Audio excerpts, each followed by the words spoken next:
I don't usually read off of a prepared script. However, the subject is very important and I have to be precise. I've been writing for Israel 365 News for 11 years and have written over 5,000 articles. My main focus is to present the prophetic process of redemption taking place in Israel, what Jews call Geula. Frequently write about projects relating to the preparations for the Third Temple. As a Torah observant Jew, this is intensely important to me and I take my job very seriously. I strive to be accurate, to tell the truth in every respect, and to be kind. This is especially true when I'm writing about subjects pertaining to the Third Temple. More than a decade ago, the Temple Institute began its Red Heifer project with the intention of reinstituting the biblical ritual that created the ashes that were used to purify Jews in order to perform the temple service in completeness. This mitzvah is the most enigmatic, confusing, and complicated mitzvah, and throughout history, red heifers have been exceedingly rare. Rabbi Azariah Ariel, a noted Torah scholar, was tasked with heading the project. After countless potential candidates were investigated and disqualified, they joined up with Boneh Israel in 2021. It's a joint effort of Jews and Christians, and they set out to find a red heifer in Texas. Remarkably, they were successful. And in 2022, 5 red Angus heifers, all under the age of 1 year, were flown to Israel. I want to emphasize that I have always maintained that the Temple Institute is the only and the final authority regarding anything about the temple. I was deeply disturbed to see false information being presented online about the red heifers as soon as they arrived in Israel. And I worked to counter the misinformation through videos and even wrote a book on the subject. Again, I emphasize that all of the information I conveyed in my book and articles until July of this year were, to the best of my knowledge, accurate and complete. I was surprised in the first week of July to see an article in Israel National News with a grainy video showing a cow being burned on a pyre of wood, with a story claiming that one of the red heifers being stored in Shiloh had been deemed unsuited for the ceremony and was burned as a dry run, a practice for an eventual red heifer ritual. I contacted the Temple Institute to verify this and was told that they had overseen the burning and requested that it not be photographed or videoed. They had asked that Israel National News remove the article, but that request was denied. I chose to honor their wishes and not to publish an article about the burning. But 1 week later, the news had spread. Of course, none of the accounts were firsthand or based in Jewish law. They were inaccurate and spreading misinformation. I requested again, and I was told precisely what to print. I was given specific details about that practice burning.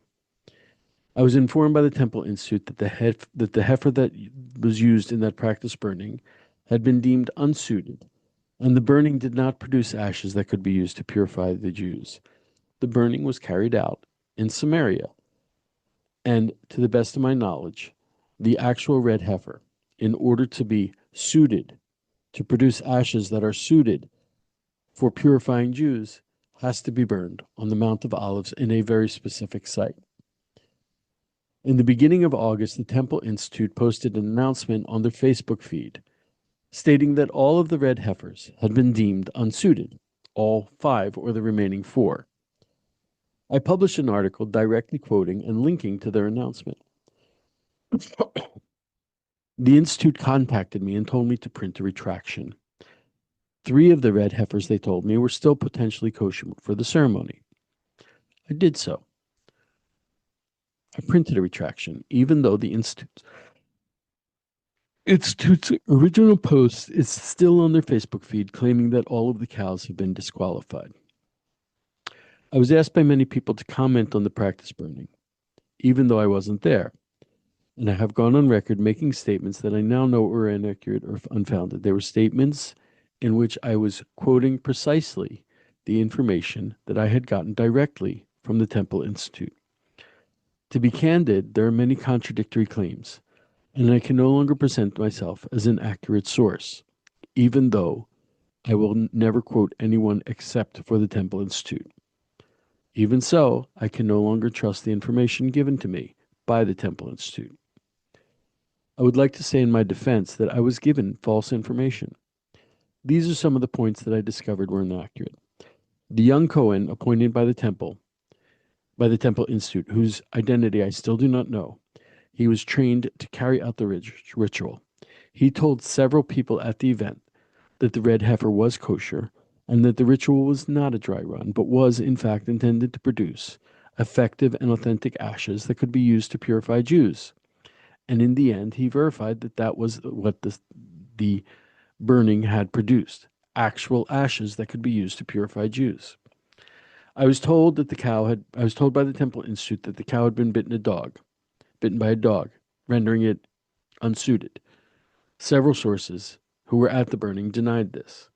I was told that the cow had been slaughtered in one location and burned in another, which would not produce the desired kosher results.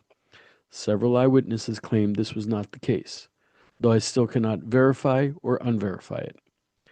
It was clear that the July ritual was not carried out on the Mount of Olives, as is stated in the Talmud that it must be. The ritual was carried out in Samaria, but the young Cohen told some witnesses that this was acceptable. Perhaps most shockingly, the ashes from the burning were collected by the non-priestly participants or observers, and the ashes were used to heal people. This was a grave error. If the ashes were indeed kosher, they would be sanctified for a specific temple use, purifying Jews. It's a grievous sin for a non-Kohen to handle the ashes, and using them for another purpose, an unintended purpose, might indeed constitute idolatry and be an even graver sin. I'm no longer going to comment on the red heifer. This will be my last video on the subject. I cannot rely on the information that I am getting. I apologize for misleading people who relied on me. I want to emphasize that the information I passed on about everything prior to July 11th, to July 1st rather, was, to the best of my knowledge, accurate. I also want to reiterate that the laws pertaining to the red heifer are incredibly complicated, and while many people claim to understand, unless they have an extensive background in Talmud and Halacha, they are lying. It pains me to say this, but I am deeply disappointed in the Temple Institute. I feel they did not provide accurate information to the public, and they allowed misinformation to proliferate to a degree that damaged the efforts to bring the third temple, and it also damaged their credibility, which will affect their future efforts to bring the third temple. It is my humble opinion that if the Temple Institute is the final authority on the red heifer, there are a few questions they must answer to the public. Number one, was the event in Samaria on July 1st an actual ceremony that resulted in ashes that can be used to purify Israel? Number two, are there any suitable or possibly suitable heifers remaining of the 5 that came from Texas? Number three, if they are possibly suitable, why has the Temple Institute not yet performed the ceremony? The longer they wait, the greater the chance that the cows will become unsuited. They will grow non-red hairs. If they're not suitable, then why have they not declared them to be so? Number four, who is in charge of the red heifers and who officiated at the July 1st event? 5. Did the Kohen certify the cow and the event? Is his certification valid? Can we have a statement from him directly? Number 6. Is a ceremony that is carried out in Samaria and not on the Mount of Olives valid? The final question, who owns the cows and who has the authority? So I apologize if I misled anyone.